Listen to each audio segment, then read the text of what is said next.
Exodus 20:24 says, "In every place wherever I record my name, I will come to you and I will bless you," says the Lord.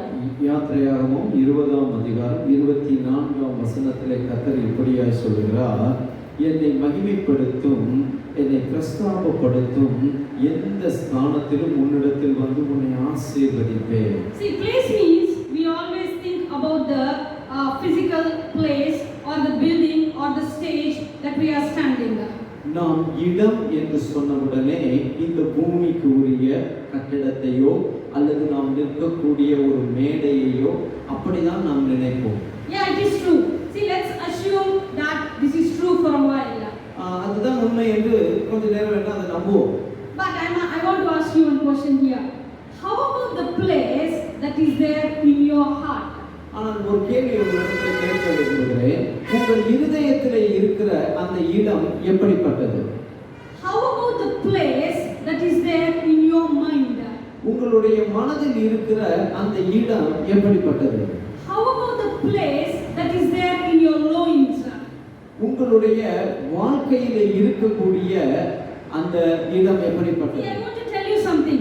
There is a sure place in your heart. நான் நிச்சயமா சொல்ல முடியும், உங்களுடைய இருதயத்துல ஒரு இடம் இருக்கு. And sure place in your mind. நிச்சயமாக உங்க மனதுல ஒரு இடம் இருக்குது. And sure place in your loins.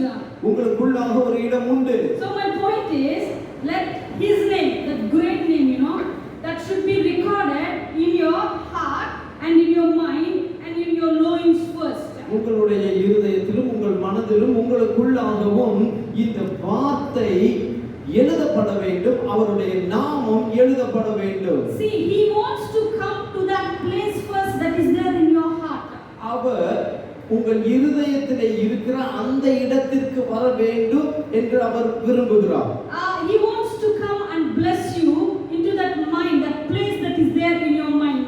உங்களுடைய மனதில் இருக்கிற அந்த இடத்திற்கு வந்து அவர் உங்களை ஆசீர்வதிக்க வேண்டும் என்று விரும்புகிறார். If mind and heart and your loins are filled with him, then spontaneously the place or the building that we are standing will be filled with his presence.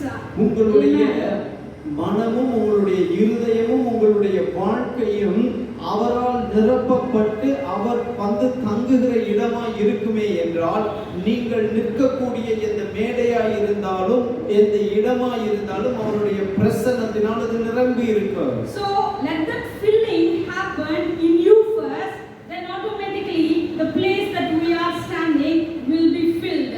முதலாவது உங்களுக்குள்ளாக அவருடைய நிறைவை நீங்கள் பெற்றுக்கொள்வீர்களே என்றால், நீங்கள் எந்த இடத்துல போய் நிக்கிறீங்களோ அந்த இடம் அவருடைய பிரசன்னத்தால் நிறையும். Then receive the blessing.